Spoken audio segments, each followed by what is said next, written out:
call this August 5th, 2025 Planning and Zoning regular meeting to order at 7 p.m. Please silence your devices. Commissioner Sullivan, would you please lead us in the pledge? Sure. I pledge allegiance to the flag of the United States of America and to the republic for which it stands, one nation, under God, indivisible, with liberty and justice for all. Thank you very much. Next on the agenda is roll call. Clerk, would you please call the roll? Roll call for tonight's meeting. Pemberton is excused. Hubbard? Yes, here. Verhey? Yep. Charbonneau is excused. Sullivan? Here. Hornseth? Present. And Chair Griswold? Here. You have a quorum. Thank you. Next on the agenda is public comments on any subject except those items scheduled for a public hearing. Those public hearings include a conditional use permit and 3 preliminary plats. Is anyone cited to speak?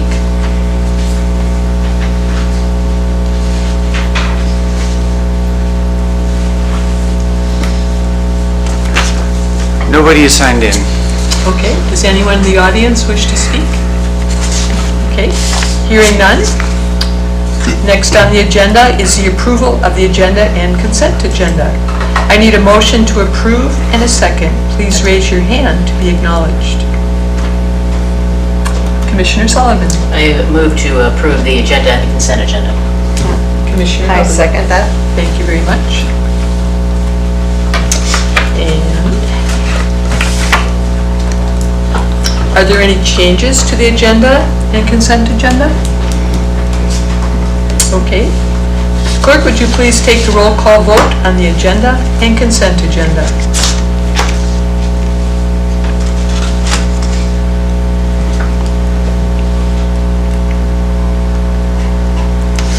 Sorry, just 1 second here.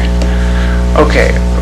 Voting on the approval of tonight's agenda and consent agenda. Hubbard? Yes. Hornseth? Yes. Sullivan? Yes. Verhey? Yes. And Chair Griswold? Yes. Your agenda and consent agenda have been approved, and approved on the consent agenda were the July 1st, 2025 Planning and Zoning Commission meeting minutes. Thank you. Next is the City Administration Report. Would the staff please give us a report? Thank you, Chair Griswold. Not much today. I'm still getting caught back up from being out of the office, but thanks to Courtney and Jamie for keeping things running while I was out of the office. We do have a new resource I wanted to share. We've ordered a couple books. This is called Strong Towns, A Bottom-Up Revolution to Rebuild American Prosperity. The last work session we mentioned like that free workshop that I sent you a link for within the Incremental Development Alliance, which, and so this book is was referenced and is in that same theme of rebuilding small towns through like small business development. And so we do have a couple of these for commissioners to check out if you'd like to peruse this book. Something that happened while I was out is Jamie's getting caught up to speed on our short-term rental compliance website, which we have a new organization we're working for, and so our office did a recent screening of all the short-term rental listings, and so just a brief update on that. We found only 3 non-compliant short-term rentals in town, which was exciting. One of them was simply needing their permit, and they've gotten that, so now we have 2 that our staff is dealing with, working with the property owners to hopefully bring them into compliance. And if anyone's interested, the city currently has 95 permitted short-term rentals within the city limits. And then last thing, just for organizational purposes, for all of you commissioners that use your tablets for like the packet, we did receive word that the city is doing a website update starting at 8 p.m. tonight, and so the city website will be down, and so if you haven't, you might want to download the packet.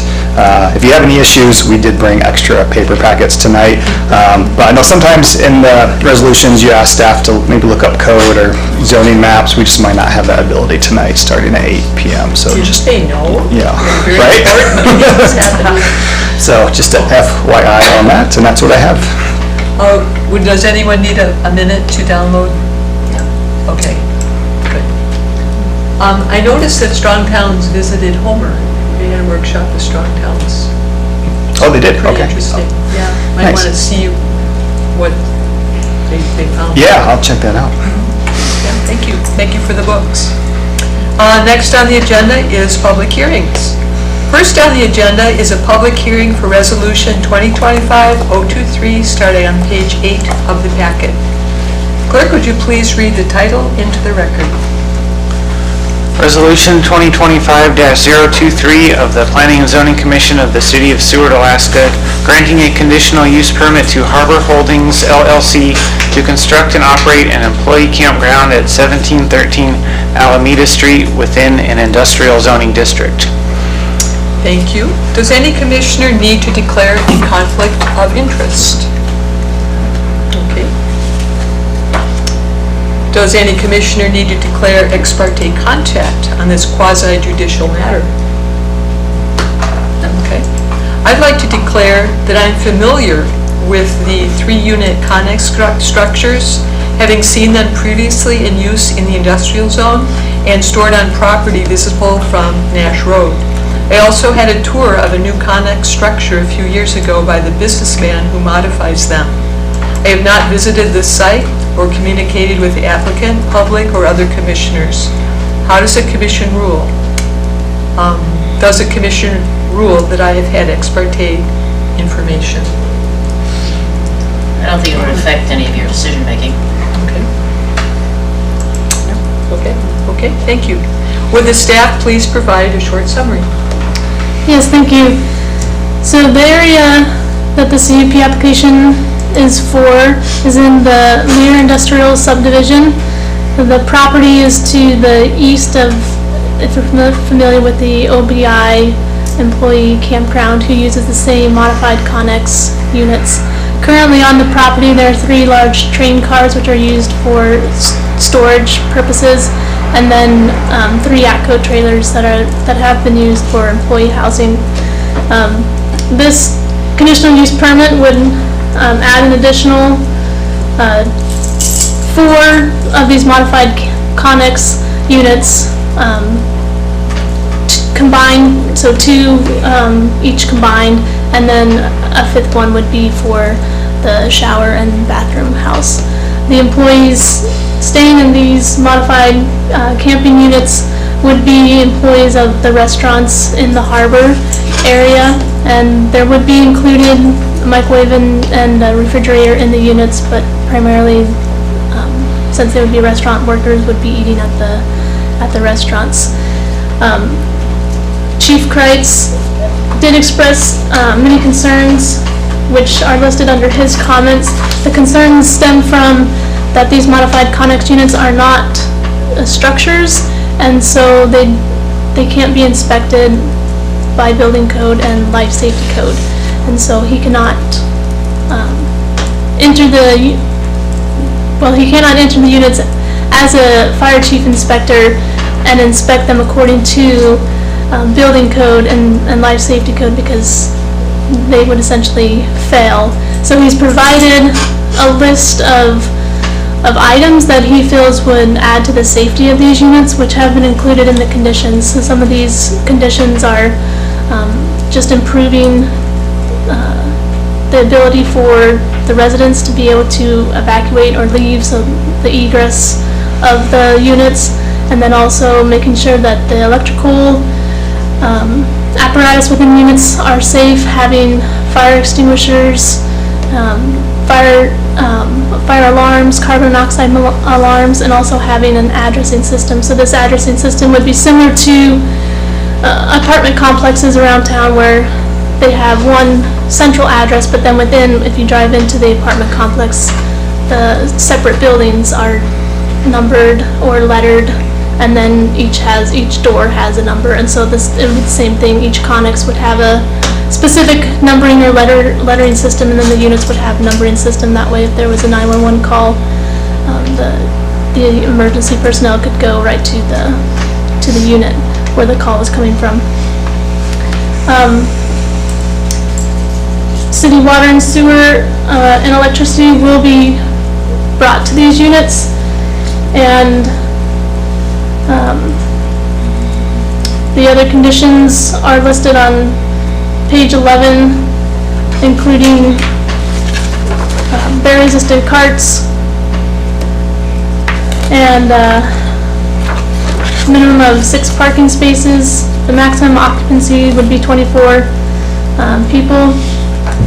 And of course, the operator will comply with the requirements of the Section 8 for garbage and refuge within city code. Any questions for staff? I do have one question. Have we had something similar like this before, put before the planning and zoning or in town that you know of? Has this been something similar? Because, you know, the individual builds them, they, you know, have, you know, in different areas if it's workable. So if you have I guess an example of one that has already been approved, or is this the first? No, so yeah, the most similar would be OBI's employee campground. They're the exact same modified They've got the Connex same units. So this would be much smaller, much fewer units. And then the commission did review in 2021 an employee campground CUP for Bornstein Seafoods, but shortly after Bornstein left Seward, and so their campground was never implemented. Okay, that's pretty much, I just need to know if there was something that was already out there that this is not new, and so this is working off of something that has actually been proven to work so far. Okay. I have some questions. Did you have a question for staff? Yes, it's noted here for 24 employees. 24 is the number. That would be the maximum occupancy. Okay, and there's no cooking in these facilities, right? The applicant has stated that they would just have a microwave and a refrigerator, so the extent of cooking that you can do with the microwave. There was also something in the, if I may, on the attachment that you gave us, or not the attachment, but the supplement from OSHA, and it said that they require 35 gallons per person per day is the requirement. I'm assuming that our water system could handle that, but it just seems like a lot. Does that seem like a lot? I would not know. Yeah. Yeah. I would not know. For bathing, I mean, I can see. What's that? Said for bathing, I could see that, I mean. Nice long hot shower. I don't know if the system is, if it is adequate to provide that much, but it just seems like a lot of water per person. Right, and I did speak with Chief Kreitz in regards to the OSHA requirements, how that may interrelate with building code, and he said that typically OSHA requirements come into play if there's been an accident or a complaint in an area. That it's not like building code where something is constructed and then an inspector comes and makes sure that it meets these requirements. So OSHA wouldn't be similar in that sense. It would be more of a, if there was an accident or complaint, then an inspector would come in, and if the facility didn't meet those requirements and the accident was caused due to it not meeting those requirements, then there would certainly be ramifications. Any other questions for staff? Sure. I just wanted, one more question. I kind of wish Chief was here to answer this, but because he put so many recommended conditions on this, I was wondering, have there been incidents at these types of campgrounds, or do we know in the past, or is this just getting ahead of the game? Yeah, that is a good question. He did not mention to me that there had been incidents, but I can't speak with certainty if there has been or not.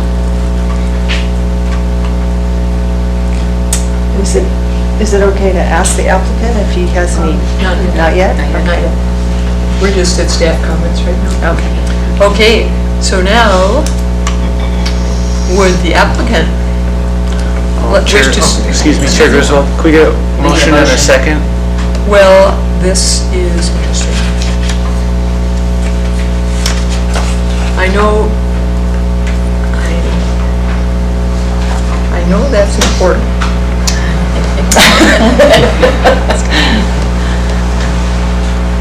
So, I will now I'm not sure why I didn't put that in there. Thank you. I'll have to research that, but never mind. Okay, I will now open the public hearing. Would the applicant or representative... Chair wish to- Griswold, we need a motion in a Need a second, motion. please. Oh, God, see it on my script. Yeah. I'll make a motion. Obliterated it. Yeah. Okay, sorry. You want me to make a motion? Yes, please. Okay, let me get back. All right, I make a motion that for the approval of Resolution 2025-023. And do I hear a second? Commissioner Bearhan? Yep. Okay. Yep, okay, now we're good. Okay, thank you so much. May I now open the public hearing? Would the applicant wish to speak on the conditional use permit application to construct and operate an employee campground in an industrial zone? Please state your name. and Gene address. Minden. Anyway, yeah, so I guess what I would say, it's gonna be a really nice little complex there with fence around it and everything. As far as the chief's concerned, I think these are the same concerns an insurance company would have. And they're, definitely all these things are gonna be taken care of just through the building code and whatnot. And I'd be happy to have the chief actually come and inspect it every year. I've got other businesses and they come and inspect every year. So as a courtesy, I guess it would have to be for him to do that. I guess is there any questions for me directly? Any questions for the applicant? Commissioner Hubbard? Oh, I was just, as Commissioner Hornseth had mentioned, it seems to be some lengthy requirements and conditions, and I was just wondering if you had any issues with them, and apparently you don't, or is there anything that you seem excessive there, or is it something that With you the could OSHA meet? requirements? Not just the OSHA, but the requirements from the chief, the fire chief. Oh, no, I don't think so. I think it's all normal stuff. It's the same stuff they're looking for, B&Bs and whatnot, I think. How do you feel about the parking? Parking's fine, we got tons of space there. Really, all the parking will be, I would call it because it's all super flat. Right in front of the units, so. So where do your employees eat? They all eat at the restaurant or take food to go. And that's the case with all the restaurant employees. They eat very well. So they're mostly restaurant employees. Do you envision a problem with the limited season on employee campgrounds? I believe it's April to September. Oh, as far as needing the units longer than that? No. Okay. No, I That fits think with your needs. A lot of the units will be used for J1s, and they generally come in, middle of May, the earliest, and they leave end of August generally. Any questions? I think I'm good. Okay. I'm interested in the dimensions. OSHA had some requirements for dimensions. Can you Of the describe the rooms? dimensions? The rooms, I would say, are about 13 by 8. They're about the size of a medium-sized bedroom, I'd say. They've got 2 beds in them, a desk, and then the microwave, the refrigerator. Very comfortable. The nice thing about them, too, is they're very secure. I think a lot of the housing for these employees are not secure, so they worry about their personals and belongings. So very safe and secure. The doors on, it's a exterior door, steel door and everything, so it locks up nice. And the door will have a window like the ones we've seen Door, before? yes, they're just, they're the same ones. They're actually plain built. And they have a ventilation unit? Yep, and the ventilation unit, or the ventilation system is all controlled by like an aquastat, or not an aquastat, Thermostat? no, it senses the moisture in the air. Oh, hydrostat. Hydrostat. Lots of stats. So, yeah, he built these units specifically for cannery workers who are very wet all the time. So it's actually overkill for what we're using it for. Well, it does rain a lot, so. It does rain. Are they heated? Is Yes. there a heater? Yep. Okay, that's good. How high is the ceiling? These are 8 feet. Are you giving exterior dimensions? Because the connex is 8 feet wide, so the interior must be less than 8 feet. Yeah, probably. 7.5. I think there's like 3 inches, and so they're insulated and everything. I thought the connexes were a little wider than 8 feet, but maybe I'm wrong. I thought it said 8 by 40, but, Yeah. okay. So, They're a little bit wider. Put 2 pallet. close to 8 feet. Okay. Any other questions for the applicant? I don't think so. Okay, thank you very much. Yeah, thank you. Is anyone else signed in to speak? No one else has signed in. Does anyone in the audience wish to speak? Okay. Hearing none, I will now close the public hearing. Is there a motion to approve in a second? Please raise your hand to be acknowledged. We did that. We did that already. See that? We need to check our rules of procedures because the applicant speaks before the public hearing opens. So that's the way my script reads. Rule 37 or something. Okay, so, Seems logical. yeah. So blah, blah, blah, blah on there. Okay, would the mover like to start with comments and facts in support of or in opposition to the motion and then the seconder? So is that Commissioner Sullivan? Did you move to approve? Yes, I did. I think it's,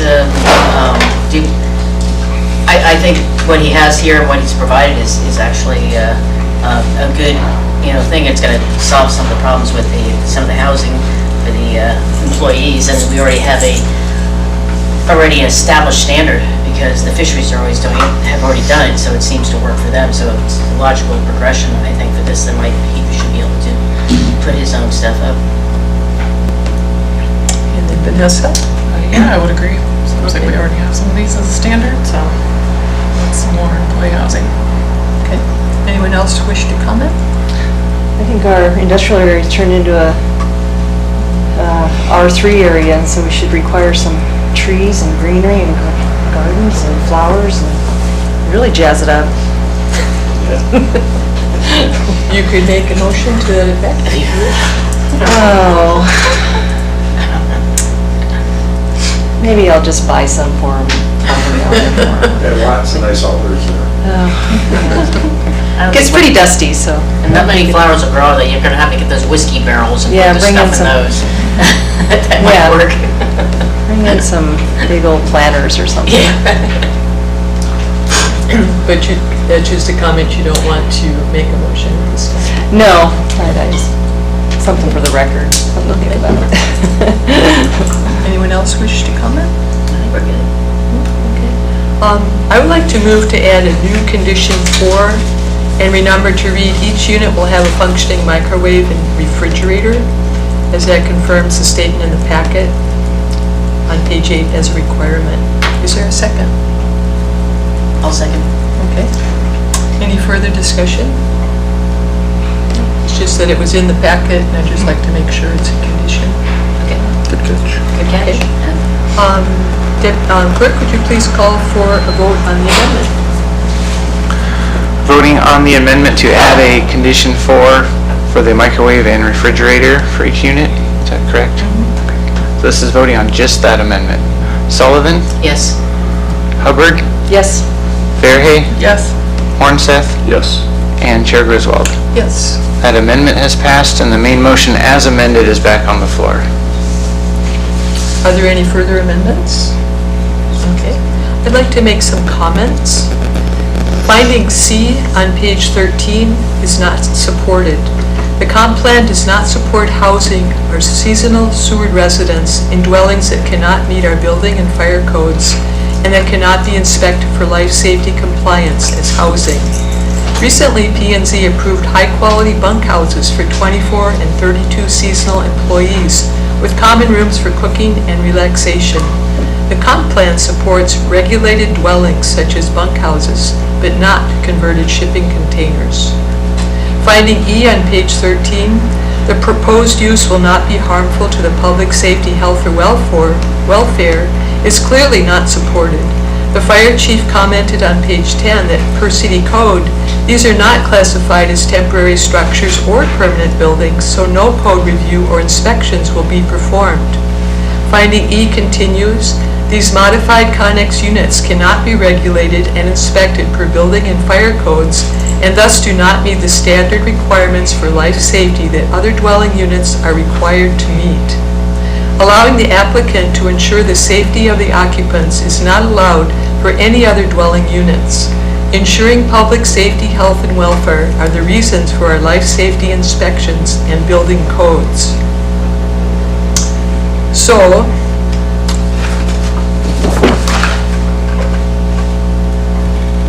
to summarize, the proposal is not supported by the comp plan, OSHA regulations, or a fire chief, and I will vote no. Is there any other further discussion by the commission? Okay. Would the clerk please call for the vote? This will be the final vote on Resolution 2025-023 as amended. Sullivan? Yes. Verhey? Yes. Hornseth? Yes. Hubbard? Yes. And Chair Griswold? No. Okay, 4 in favor and 1 against. That resolution has been approved. Thank you. Next on the agenda is a public hearing for Resolution 2025-024, starting on page 24 of the packet. Clerk, would you please read the title into the record? Resolution 2025-024 of the Planning and Zoning Commission of the City of Seward, Alaska, recommending Seward City Council and Kenai Peninsula Borough approval of the revised preliminary plat of the property located at 3207 Sorrel Road, creating Spring Creek Park Replat. Does any commissioner need to declare a conflict of interest on this resolution? Okay, thank you. Is there a motion to approve in a second? Please raise your hand to be acknowledged. I'll make a motion to approve. Thank you. I'll second. Thank you. Would the staff please provide a short summary? Yes. So many of you may recognize this and be potentially slightly confused why it is coming back. But this is the same Spring Creek replat that we approved, the commission approved back in January of this year. And if you remember, there was a 50-foot public access and utility easement on the north side of that Spring Creek campground property that ran east to west, that our public works director had requested that it be vacated. And the commission and council subsequently vacated that easement. However, when this plat went to the Kenai Peninsula Borough for their review, they verified with the state of Alaska, since this easement was actually put here by state patent. So this wasn't a public access easement that was created by the city or past property owner. It was put there by the state, and so the state has legal interest, what's called, in this easement, and would have to approve vacating it. And the state told the borough that they do still have legal interest and that they do not want to vacate it. So at that point, we then had the option to either go through the state's process, which is quite lengthy, to request permission to vacate the easement, or we could revise the plat and just leave the easement in. And so we decided to go potentially, hopefully, the shorter route to finalize this plat, since it is part of a two-plat process, which includes the 4th of July beach plat, which isn't seen. You don't see that parcel in this plat because this is the first plat, and then the 4th of July beach replat comes second, subdividing that tract B that's in this plat. So if we don't finalize this plat, then it just hangs up the 4th of July beach replat as well. So that is why this revised preliminary plat is coming back to us. It's just to simply take back the former request to vacate the public access easement and leave it as it is. So now we will just have the two parcels, the Spring Creek campground parcel And then the larger parcel, that will be the Smick Harbor area in this plat. And then a second plat will have that 4th of July beach area. Any questions for staff? Yeah, so that is coming, that's going to be coming in another meeting, or that's not going to be compromised, is it? Because we already have confirmed that there's access to 4th of July. Right, so the 4th of July beach park replat was approved by City Council and is now Yes, sitting that's- at the borough waiting for us But they have to to... go together? Right. Okay. Yep, so once Commission approves, Seward Commission approves this revised plat and the City Council approves it, then it'll go back to the borough and then they can start their process for both of those plats. It's a lengthy process, isn't it? Yeah. Thank you very much. That was a good explanation. And we do have Stacy Wessler, surveyor, on the phone if there are any specific questions for her. Stacy, would you like to comment? Or does that sound good? Hi, this is Stacy Wessel with AK Land Surveying. No, Courtney did a great job kind of summarizing the legalities of this vacating the public access easement. The state by patent, yes, does have interest, and therefore we'd have to go through the vacation process through the state of Alaska. Now, this doesn't mean we could do it another time if need be, or if there's a reason. We could always do a vacation plat with the state of Alaska if we want to vacate that portion. So it's always an option, but yes, it could take up to a year or maybe even longer to get a vacation plat through with the state of Alaska. Okay. Any questions for the surveyor? No. Okay. Thank you very much for being on call there. I will now... You're welcome. You bet. I will now open the public hearing. Clerk, is anyone signed in to speak? Nobody is signed in. Would anyone in the audience wish to speak to this Spring Creek Park replat? Okay, thank you. I will now close the public hearing. The record is now closed and no further comments or records will be accepted. Would the mover like to comment and then the seconder? Yeah, I certainly will. I think it's probably a good move, especially since the state already had a legal interest in it. We sort of like rolled over the state on that by recommending the replat or vacating the easement there. So I think even just having it left in there, I don't think it's going to drastically affect utilitarian function of that whole area there. So I think we ought to just drive on and go from there. Yeah. Yeah, my recollection was we talked about a lot of options. We actually talked about that easement for a long time, I think. Yeah. And so it's funny, that's what kicked it back to us. But, yeah, if that has to stay, then that's fine. I don't think it really interferes with, at the end of the day, with the intent. Commissioner? Yeah, I don't, I'm certainly going to vote yes, it passes, and I don't think the public understands or maybe really realizes how important this is, because it gives the public access to that area. And if you recall, or we originally this body had voted to make that area a park. It got rescinded at the council level, and so I personally was seeking to have some variety over there, and since it's already used as a park, that it should stay that way. And then losing that access was a concern, or it not being perfectly identified as we wished it to be. We had that discussion too. So this helps at least give the public access to that area beyond the tidelands, or the tidelands out from the private property area. So I just think this is really a really important move. So it goes beyond just what the state is mandating. It is a good public interest for Seward. Thank you. Thank you. I would like to move to delete all references to the word park from this preliminary plat. Council failed the rezone to park, and retaining the word is confusing. Spring Creek replat still makes sense. Is there a second? I'll second. Okay. Any further discussion? Does that never give us hope? see Never any say part of never. it. Yeah, I don't think so, but since it's. It is, it's it not does a make it park, consistent. Yeah, it's kind of confusing. Any other discussion? Okay. Clerk, would you please call for the roll? Okay, this vote is for the amendment to delete the word park from throughout the resolution. Hornseth, Yes. Sullivan, Yes. Fairhay, Yes. Hubbard, No. and Chair Griswold. Yes.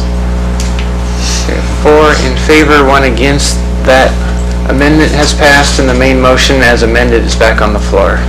Thank you. Is there any further discussion by the commission?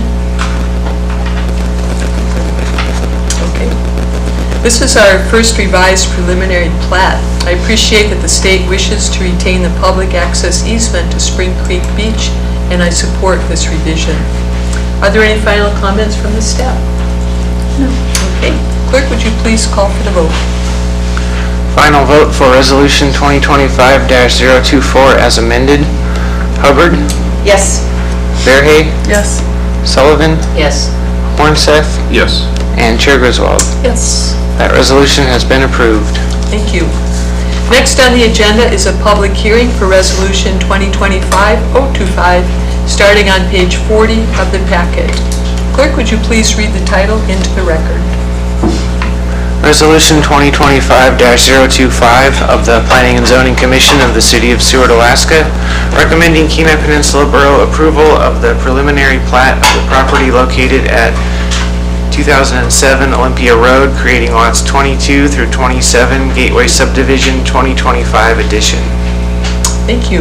Does any commissioner need to declare a conflict of interest on this resolution? Okay. Is there a motion to approve in a second? Please raise your hand to be acknowledged. Commissioner Hornseth? Yes, I make a motion to approve Resolution 2025-025. Do I hear a second? I'll second that. Commissioner Hubbard? Thank you. Would the staff please provide a short summary? Yes, so this preliminary plat is pretty straightforward. It's subdividing a large tract of land that sits in between the Gateway subdivision and the new Hilltop subdivision. And so this tract of land will be subdivided into 6 lots. Each will be slightly larger than 10,000 square feet. The property is located in a multifamily residential zoning district, and since Hilltop subdivision has brought in utilities for their lots, this property benefits from those utilities, and so utilities are already available for these lots, so no subdivision agreement will be required for this developer. Thank you. Would the surveyor care to make any comments on your plat? Sorry, I was going to mention that there's a different surveyor for this Oh, okay. application, and I spoke to the applicant and the surveyor, and they were unable to attend, but Okay. do send their regards and thank the commission for Okay. reviewing the That's plat. Yes. It's pretty straightforward. Yeah, thank you so much. I will now open the public hearing. Clerk, has anyone signed in to speak? Nobody is signed in. Would anyone in the audience wish to speak? Hearing none, I close the public hearing. The record is now closed and no further comments or records will be accepted. Would the mover, Commissioner Sullivan, like to comment? No, Oh, Hornseth. were you the? Yeah. I'm sorry. Yes. No, this looks good to me. I mean, it's, we're getting some 10,000 square feet R3, which I'm excited about. So it's up to the developer to do what they want, but yeah, I think this is great. It's got utilities, looks pretty straightforward. Commissioner Hubbard? I just wanted to clarify, is the water and sewer on both sides, running on both sides of the property, north and south? I don't think it's in the map, the GIS map yet, since it hasn't been installed, right? No, yeah, What's the plan on that? if you're referring to the utility map that's online, then yeah, that is not up to date Right. yet. Our GIS contractor is updating that currently, because the utilities there have been very, very recently put in, so. And so you don't have any intel on that, whether that's gonna go along Olympia Road or in between the two? No, they wouldn't be going between the two lots. Right, It'd be no, on so, Olympia Road, yeah, right? water and sewer would be on Olympia Road, electric would be in between, there. behind the lots, yeah. And are those buried lines? I believe so. They're all buried up there, okay. All right, so there's no chance that those, any water and sewer hookups will cross up between the platted lines, correct? Correct. Is there any further discussion by the commission? Okay. I'd just like to say this is a pretty straightforward preliminary plat that will create 6 new multifamily lots for housing. Any final comments from staff? Okay, thank you. Clerk, would you please call for the vote? Voting on the approval of Resolution 2025-025, Verhey, Yes. Hornseth, Yes. Hubbard, Yes. Sullivan, Yes. and Chair Griswold. Yes. That resolution has been approved. Next on the agenda is our final public hearing. Resolution 2025-026, starting on page 50 of the packet. Clerk, would you please read the title into the record? Resolution 2025-026 of the Planning and Zoning Commission of the City of Seward, Alaska, recommending Kenai Peninsula Borough approval of the preliminary plat of Tract 5B-2 Forest Acres Subdivision, Seward Gateway Properties, creating lots 1 through 4, and Tract 5B-3 Forest Acres Subdivision, Seward Gateway Properties number 2. Thank you. Does any commissioner need to declare a conflict of interest on this resolution? Thank you. Is there a motion to approve in a second? I'll make a motion to Commissioner approve. Sullivan? 2025-26. I'll second, Commissioner Hubbard? She got it. your turn, my turn. State turns. Would the staff please provide a short summary? Yes, thank you, Chair Griswold. So this preliminary plat can be found on page, looks like 61 of your packet. And this is subdividing tract 5B, or 5B-2, I believe, of the land swap replat that the commission approved 2 months ago now, I believe. And so this subdivision is all within what will be privately owned land. The city is currently finalizing that trade sale agreement and the subdivision agreement for the first preliminary plat, so city council has not approved still that first land swap replat. So as we stated with the first replat, that it needed to wait until the trade sale agreement was approved before city council would approve it. This replat will also be on hold pending city council approval until the steps are completed with the trade sale agreement and subdivision agreement. Once those are signed, then the city council can review that land swap replat as well as this one. They can both be in the same meeting. They would just be, the land swap replat would be first and then this one would follow. So this replat is the first phase of a 2-phase development process that Robbie Williams and Travis Maurer are planning for this property. They are developing the southern portion of their property, putting in 4 lots and then a public right-of-way.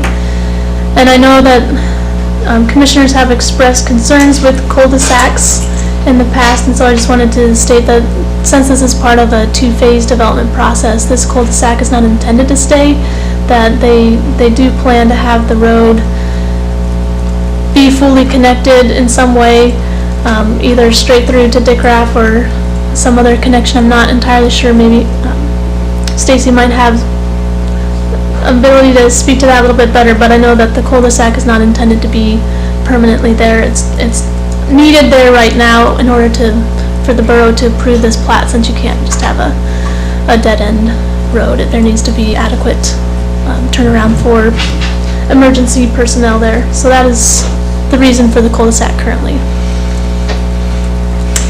Thank you. Any questions for staff? I have a little bit of questions.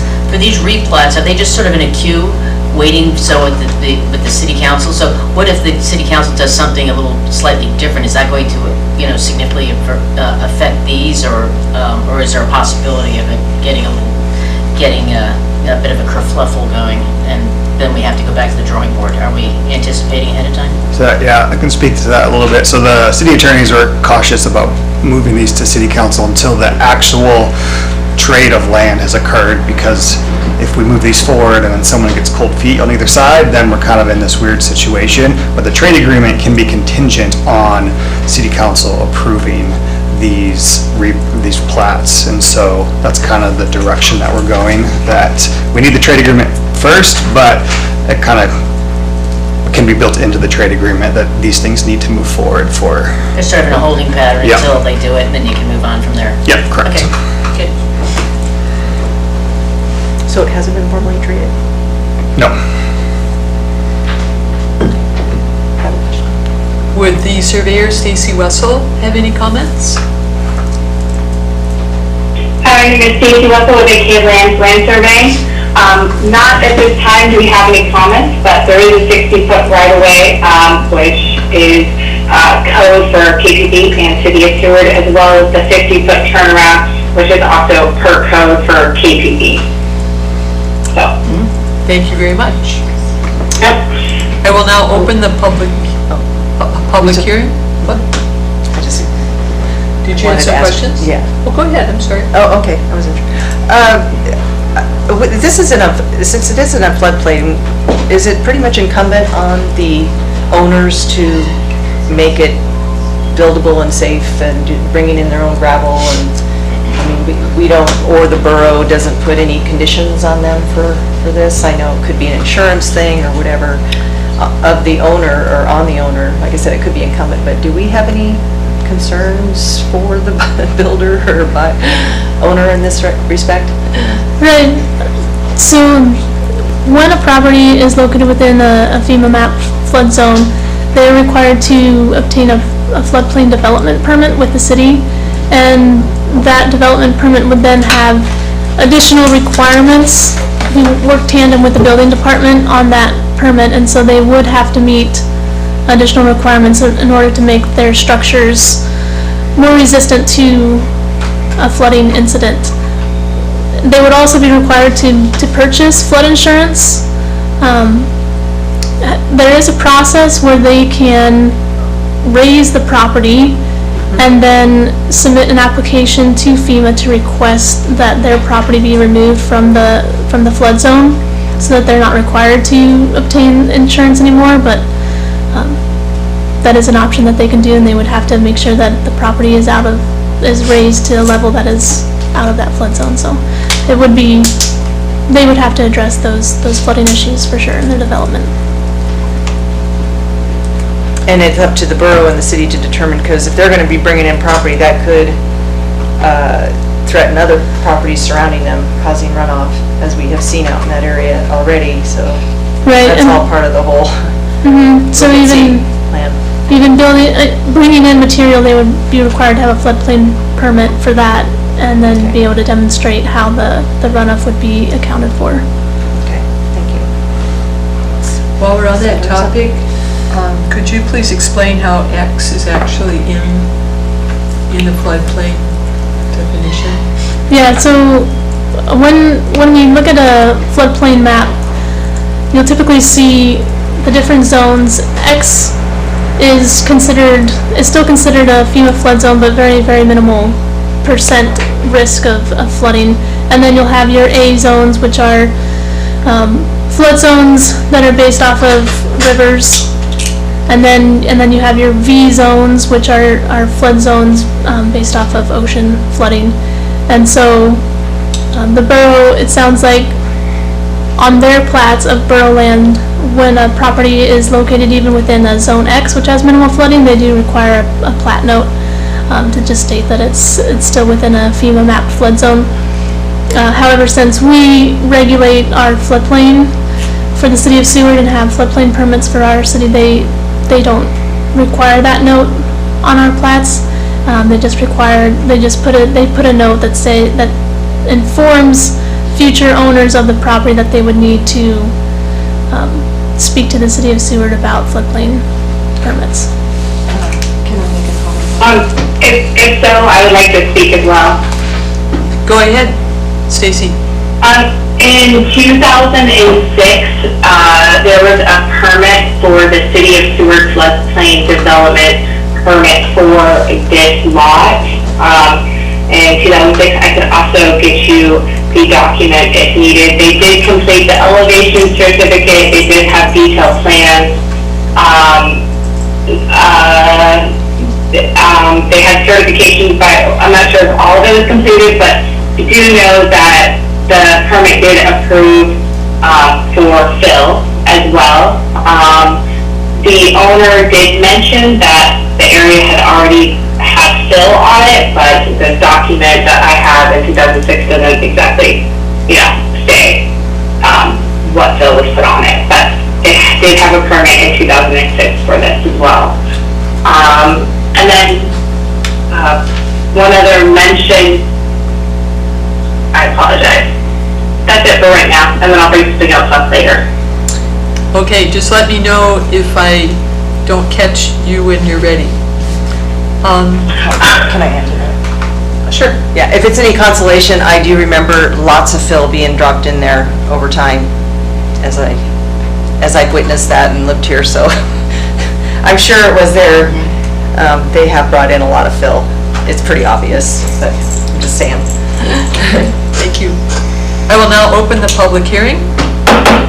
Clerk, is there anyone signed in to speak? Nobody is signed in. Thank you. Is anyone in the audience wish to speak? Okay, hearing none. I will now close the public hearing. Hang on, I wrote it down. If I can just find it. Oh, boy. Would Commissioner Sullivan wish to comment? Actually, yes, I think it's a great idea of being able to utilize that land because it sat there for so long and nothing was happening. It's a beautiful area. And as Commissioner Hubbard said, I remember when they brought in all those mounds of gravel and dirt over those years and eventually settled in. It was, I think it's, a great opportunity for whatever housing, I think that's what they're planning on putting in there. And that's going to be, a good addition, hopefully, to what we need here. Okay. And Commissioner Hubbard, you were the second. I don't have much more to say, but yeah, I concur. Thank you. Any other commissioners have a comment? Commissioner Hoyksett? Yeah, I mean, like I said, I'm not a big fan of cul-de-sacs. They are dead ends, but the fact that they are planning on extending this in the future to not dead end is at least progress. Yeah. So, yeah, anyways, that's my comment. Thank you. I would like to move to recommend that the applicants confer with the Borough Planning Commission on a new name for the subdivision that does not contain the word gateway. There are already many gateway subdivision names, and an unrelated gateway subdivision name can be confusing. Is there a second? Second? Okay, thank you. So we have been dealing with Hilltop, and then tonight we dealt with Olympia Way. And if you look over in that direction, Phoenix Road, I mean, all those roads have gateway in their subdivision names. And then to toss this one in, not related to that, I think is confusing. And it's an early development, and I think rather than us trying to propose a name, we would just let the commission and the applicant work it out. But I'm sure they could come up with a suitable name that does not include the word gateway. Well, it's ideal location too. They could have stuff there with the airport and everything else that's there, something aerial or something like that, There's lots of options. Yeah. Something. Right. Is this something already in their corporate documents? That is their official business name, Okay. the owners. But They can call it something else. They can, I don't want to impede on their corporate identity. But you're right, there's a lot of gateways here, and it threw me Right. when I was reading. It's Right. like, oh, we're up there again? Okay. Right. Any further discussion? Okay. Oh, I would like yes. this is Stacy again with AK Land Surveying. I would like to mention that the name of their business is Seward Gateway Storage, and so they named this Seward Gateway Properties, number 2, and then hopefully in the future be number 3 for their subdivided tract 5B-3. So that was the reasoning for the names. Okay. Thank you so much for that history. I still think we need to get rid of gateway. But let's call for a vote. Would the clerk please call for a vote? Voting on the recommendation to remove the word gateway from the subdivision. Verhey, Yes. Sullivan, Yes. Hubbard, Yeah. Hornseth, Yes. and Chair Griswold. Yes. Okay, that amendment has passed and the main motion as amended is back on the floor. Okay. Is there any further discussion by the commission? Okay. Any final comments from the staff? No. Okay, thank you. Would the clerk please call for the vote? Final vote for the approval of Resolution 2025-026. Hornseth, Yes. Hubbard, Yes. Verhey, Yes. Sullivan, Yes. and Chair Griswold. Yes. That resolution has been approved. Okay, moving on to B1, under other new business, is a discussion of the need for an enforcement officer. Staff, do you have any comments?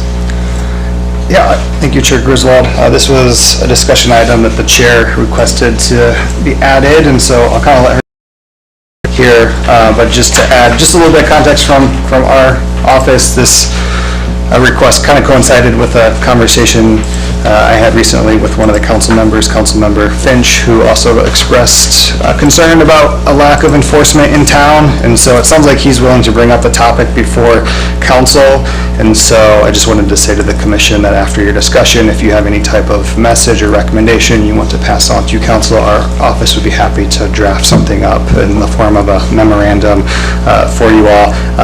Being newish to my position, I don't have much historical context with enforcement officers in the town. It doesn't sound like there's been one for a while, or if that's been a topic of conversation in the past. We have been going through the comprehensive plan survey results, and I'll just kind of mention that there hasn't been much mention of the actual term, the need for a code enforcement officer.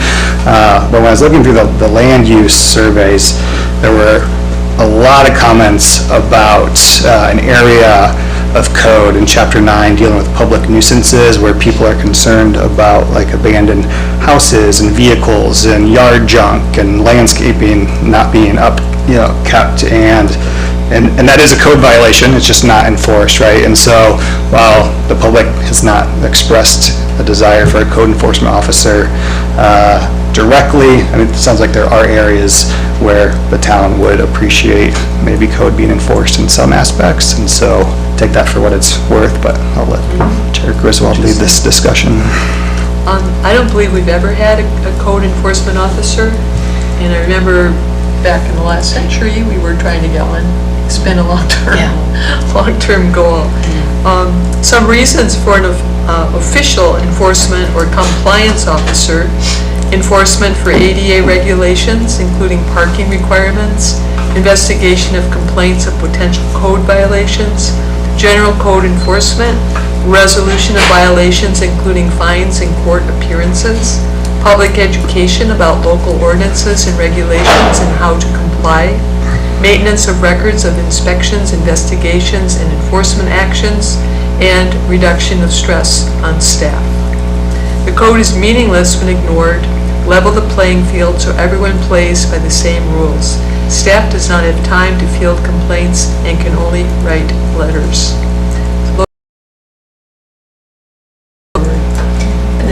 And if you don't mind me mentioning a few things. throughout the town, and what has happened was, that's on there, but if nothing's done, and something as simple as landscaping, it's not being done. It's just forgotten. That's not being taken care of, whether it was the appropriate.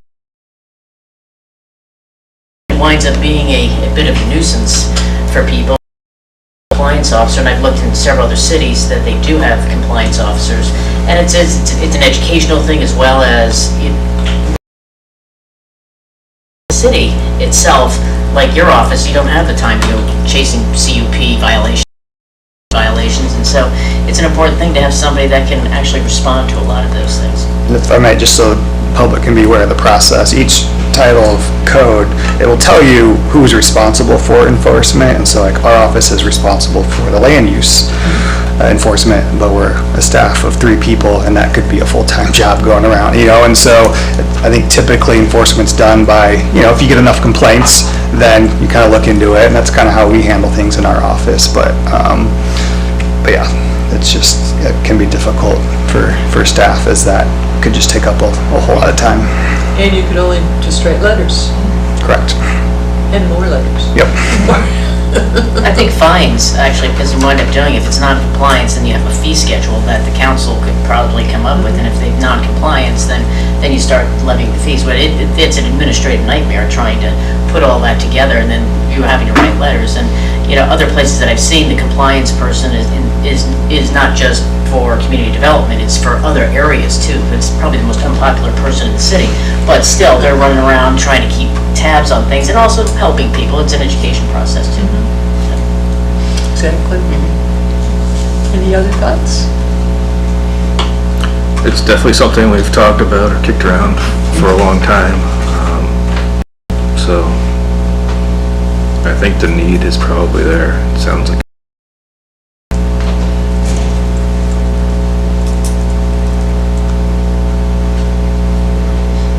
Is there consensus that the commission supports this concept and would like staff to bring forward a memo to council expressing our support and our rationale? I support it. I have a just clarification question here. So the enforcement officer would just be for this body's purview, or would it also enforce, like you said, Chapter 9 and 8 as well? Or other areas that are not covered? Enforce the code. Yeah. Code Yeah, enforcement. all titles. Who's our building inspector? We have a building inspector, right? So that's a whole different, that part's covered. Right, that part is covered. Yeah, I would like to see like a decibel enforcement. The noise factor and some things. That's in our code, yeah. Yeah, and I would like to see our fire station abide by it too, if they could. It's like, can they tone down those sirens? They just reverberate throughout the whole town when they go through town, and it's just awful. But I guess that's another compliance issue they have to deal with. Do you concur that we should send a memo? Yes. Okay. All right. We'll see what happens. Thank you so much. Next is a discussion for updates from the Kenai Peninsula Borough Planning Commissioner.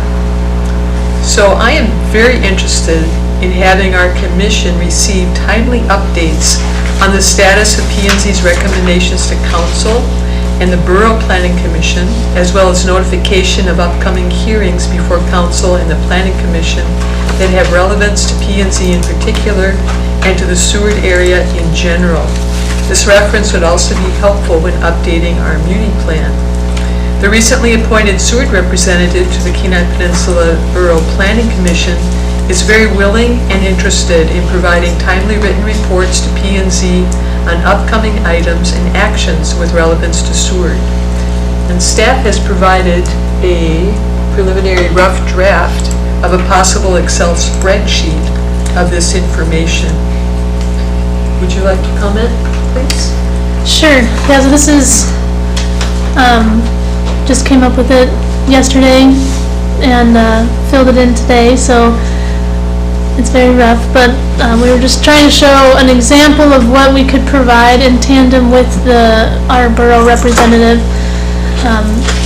for a summary of the replats, preliminary plats that are going through your approval and then city council approval and then following it through at the borough level. So we would show something similar to this where we would start, with the resolution number that it was for the Planning and Zoning Commission and then a brief description, and we can fine tune that so that it would be more uniform. The description would be more uniform. And then the date of approval by the Seward Planning and Zoning Commission, and then whether that plat needed city council approval or not. And then if it did need city council approval, then we would have the city council resolution number and when that was approved. And then the piece of the puzzle that the commission hasn't typically had is then the approval by the planning borough level.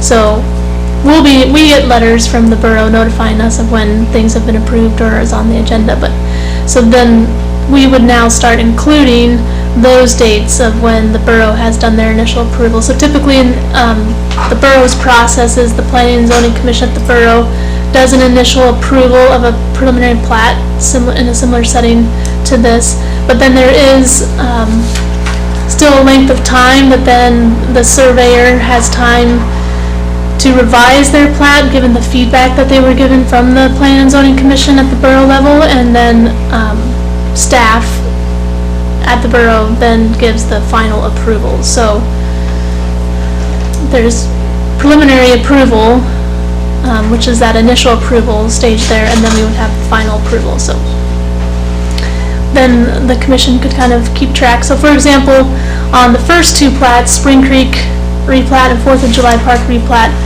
under that initial approval by Kenai Peninsula Borough Planning Commission, we would right now, pending, is our pending, or the Spring Creek technically would probably kick back.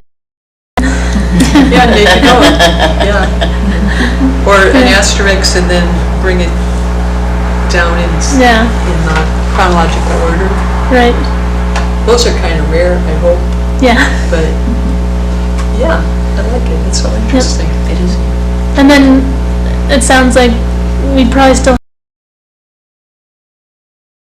have other items of business that they conduct, preliminary plats that may not necessarily be within the city of Seward, but in close proximity. So we would have potentially the two items, then the spreadsheet and then her written summary. And another part of that is additional notification of upcoming meetings, so that we can be part of the process and not just read what happened. Like Blueberry Hill, we had no idea if that was going on till the last day, because we didn't have a representative at the time, Planning Commission. But that forward notice, like, it hits their calendar, and then she could just give us timely, say, hey, heads up, there's a couple things coming up that the Planning Commission might want to know about. Well, we also had recently the Fognac subdivision issue with that, even though that was Title 14, and it was at the council level. It was still corresponded with the Planning Commissioner, didn't it? I don't know, maybe it didn't, but it was still a borough. The borough still had to weigh in on it. It was an issue there. Right, no, our representative probably did, because there had to be an application from the property owners for a plat note removal, which then was heard by the Planning Commission, so she probably would have had intel on that as well to report back on. Right. I would like to get her number. I'd like to have it. There's several things. I remember when she got admitted, and I was like, oh, I got it, and I lost track of her, but I did want to talk to her about a few She'd be things. listed on the borough website too. Okay. So. Yeah, and I did correspond with her by email, and I texted her, I emailed her exactly what I said, and she said, perfect, she'd be really happy to do that. Nice. So she's just wonderful. She's ready and willing to plug into our desires. So can we put her on the website? I don't see why not. As our representative. I don't know. It'd be nice to have her contact information. Right. It's just been kind of misty. Yeah. When is this coming up? And then there's this time delay that I was not aware of. I thought things had to progress at a certain pace. But they can hold things up a long time until they're ready. And then it proceeds, and by that time, you've kind of forgotten about it. But I do like to try to keep track of things, and that would really help us. So, is there consensus that the commission would like staff and our planning commissioner to proceed with these reports? Yep. Sounds like yes, yes, yes. I'm in. Thank you so much. Next is a discussion on the work session topic of parking for August 19th. Staff, would you please give an overview? Thank you, Chair Griswold. Parking, obviously a broad topic that we've had a couple of work sessions on, and I think I mentioned it at the council meeting, but council had a discussion item. If you remember from a previous work session, if we're discussing some of the bigger parking reform ideas, a lot of those aren't great to do in a vacuum.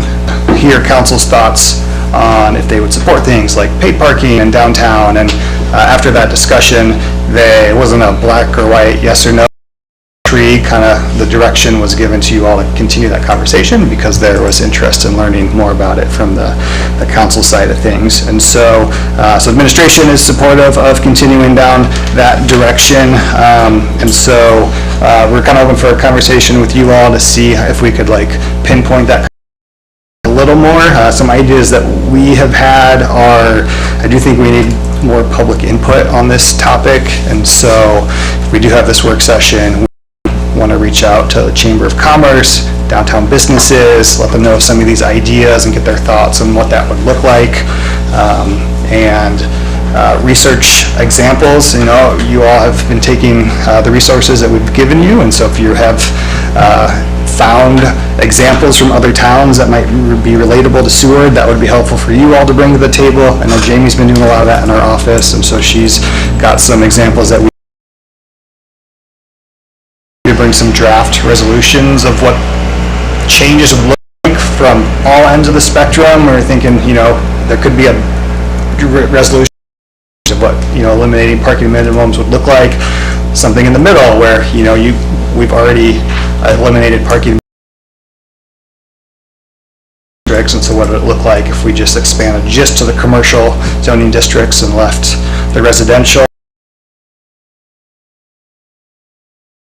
of the current paradigm and changing a few of just the line items that have been discussed, like hotel rooms, multifamily complexes, units, and I don't think there were consensus on those numbers, but we can at least provide a starting point within that and then let you all kind of gauge what each of those would look like and the ramifications would be. So those are kind of some of our initial suggestions, but happy to take input from you all as well. I would also like the parking, whoever is enforcing parking in the city, for them to come and join us as well. I question the timing of this. August 19th is just in the heat of summer. People are so busy, and this is so important to have public comment. I'm not comfortable with moving forward with such big changes in the summer. I'd like to see it happen in our September work session after Labor Day, when people are actually maybe more available. But August 19th is just a busy season for most people. Isn't that right after Salmon Derby too? I'm not sure the dates on that, but It's the 9th through the 17th, I think? Yeah, close by. Yeah, that's after. I think we've made good progress on it. I don't know, I would like to keep the momentum up. Like, I don't know if there's ever a good time. Like, everybody's always busy. There's always something going on. I'm not sure that the entire town is busy on August 19th, right? Versus any other time. It's like people leave all the time, so I would just go ahead and proceed and invite, we invite people when we can. We've been talking about this for a while, so we're going to keep inviting people, and even if it does go on, like I said, it's going to go on to council, whatever we do, so the public will have a continued invite. So far, we've only had 3 people show up.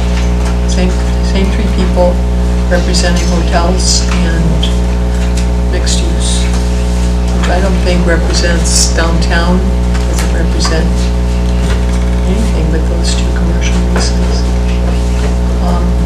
But if that's the case, maybe we could focus this better instead of just parking everywhere in Seward. We just focus on commercial parking and maybe commercial parking downtown. And just narrow the focus. Take a bite of the apple because you have separate sections of that. That might be a consideration. So you're going to have to make a consideration of what areas are going to be allowed, what types of parking. I mean, if you just get rid of all the parking minimums, I guess that's an option too. But I think you need to evaluate if that's even plausible to do it all the same way, because there's different requirements in different areas. And nobody's been complaining except the hoteliers in this mixed-use development, as far as I remember.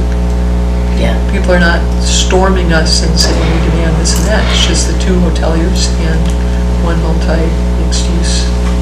Yeah, but I do think we need to have other folks involved with, if we have it next, during our next work session, having the chamber people and possibly the Downtown Business Association representatives. Is there a downtown business association stuff? I don't know, did it dry up and blow away? I don't know. I don't know. There used to be a very strong one. Yeah, there used to be a very strong one. Yeah, I don't know. That was really great. Yeah. They would get together and speak, but I haven't heard anything. Yeah, I don't know, I'm just. Also the chamber. Yeah, the chamber. Chamber's a really good idea. Because you don't want to make the decisions in isolation, certainly, but I think we're moving in the right direction in terms of getting rid of some of the minimums. It's just, I think that's what we just walk around town and see at the hotels and a lot of different places. I mean, today we were downtown and before that, didn't have a problem parking. The place was busy, we still were able to park. So I think it would be good to have that discussion.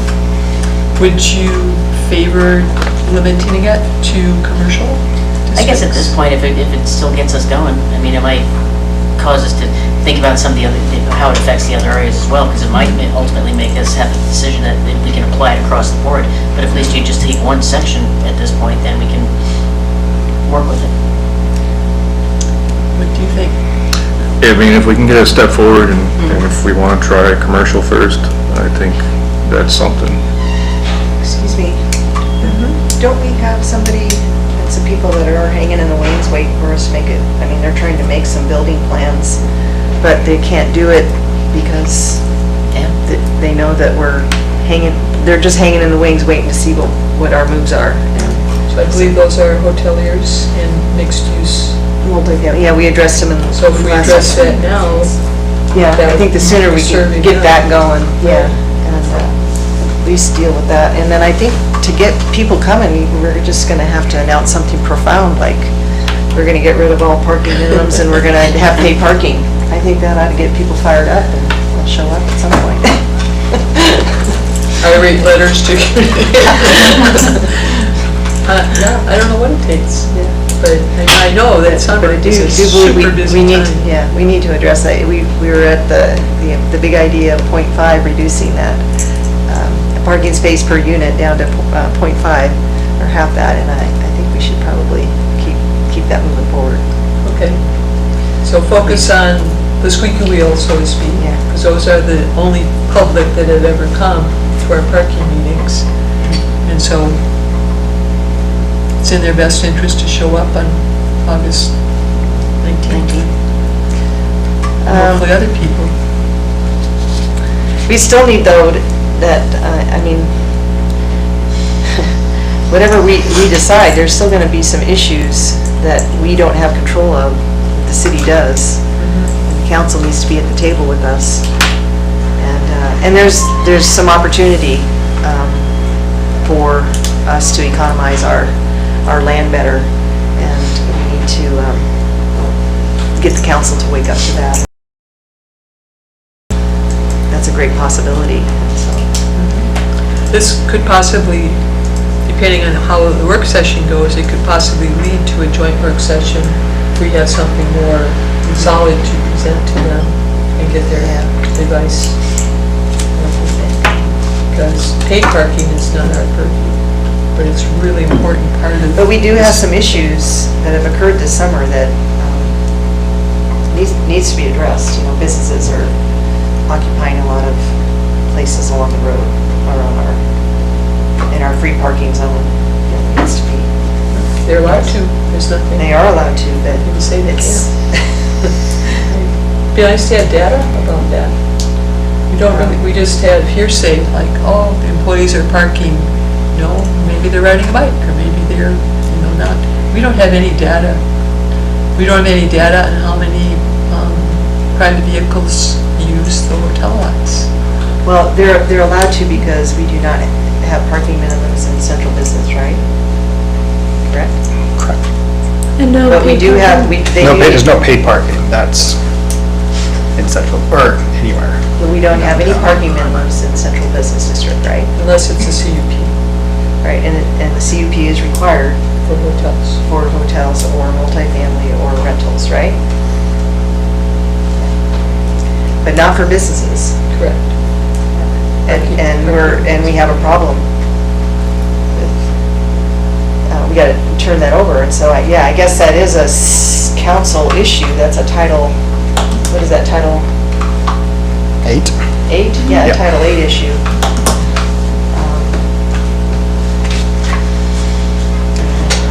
But are we gonna be exasperating the issue even more? Will that get their attention if we just say, okay, there's no parking minimums anywhere? Just provoke the conversation. So this is what we're talking about. I think that would be productive. I'd like to be productive and focus on squeaky wheel, which is hotels and multifamily. Yeah, I want to get that dealt with too. I want them to move Mixed forward use. and not hold them up, for sure. But there is a more comprehensive,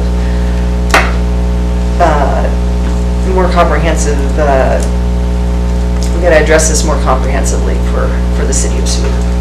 Definitely. There's some opportunities. So does that sound reasonable, to just narrow the focus to hotels and mixed-use buildings in the downtown area? Do you want to get that? I'm not sure how we're gonna, for the downtown area, can you elaborate on that? Just like restricted to, Well, those are the places that people have expressed frustration, I guess. Gateway South. That's where hotels are. I would Gateway South. broaden it to the recommendation you had about commercial use. Because you can talk about the squeaky wheel, the current paradigm, while also still incorporating some of the larger reform ideas. And that would still allow us to reach out to businesses and see if we can get some people here. And so, Commercial uses, Yeah, I think focusing on that's right. hotels and mixed-use buildings, or? that would include mixed-use buildings, just because we've had public input Right. for that as well. Right. But when you say expand to commercial, does that mean everything commercial? Well, you got auto commercial, you've got office commercial, Right, office residential, Office harbor residential. commercial, so, downtown business. yeah. Dig out our land use map, land use tables. Yeah, because our code divides the zoning districts and principally commercial zoning districts. There's 5 of them. And central business and Harbor commercial already has no parking minimums, and so there could be conversation of what that would look like if we were to include auto commercial, office residential, industrial. I think that's the other one. Does that sound reasonable? To that? Yeah. Okay, so we'll tackle commercial parking, commercial zoning district parking. Okay. If you can get any statistics, if you can invite the chamber and downtown businesses, Yeah, we will definitely do that. people who have mixed buildings already, real interesting. I'd also like statistics on how many mixed-use buildings that offer residential rentals, because they are allowed to do that in commercial zones. So are we just doing this for short-term rental use, or are we doing it for housing? It'd be very interesting. I'd also like to hear from, any housing developers if they, we've heard from developers who are trying to build hotels and housing, it's harder, so that's why I was across the board, because it is very difficult to build a multifamily unit right now with parking requirements. So, we can limit it to commercial. I think long-term, we would need to open it up to residential out your whole house, right? You have to, it's limited to it. So, I think that has a lot of development we need. Well, because we need, maybe we could start out with commercial. Yeah, commercial is a good step. That sound good for staff? Okay.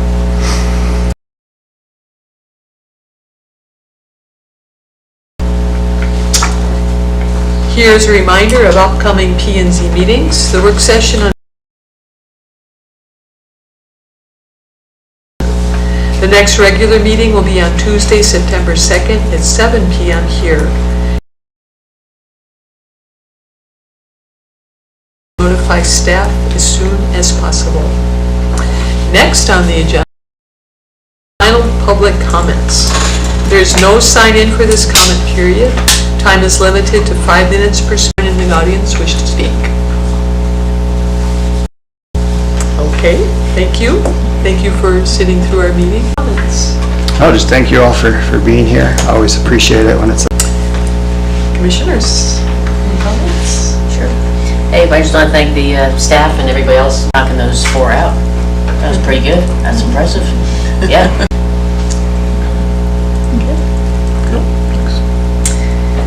Thank you, Chair Griswold. Look forward to everybody else coming in, and work session coming up on parking, and just encourage the public to participate in that. And hopefully we could have a robust conversation. Thank you, staff, too, for... Just like to summarize. At this meeting, the Commission held 4 public hearings and granted a CUP with an amendment for an employee campground. The Commission approved recommendations for preliminary plats for Spring Creek Park Replat for 2007. The private property in the land swap of the recently rezoned park block in the Seward Highway. I really appreciate everyone attending. Welcome Jamie to her first P&Z meeting. For the Excel spreadsheet that you put together so quickly. And the staff, of course, for all your research and support, and the public.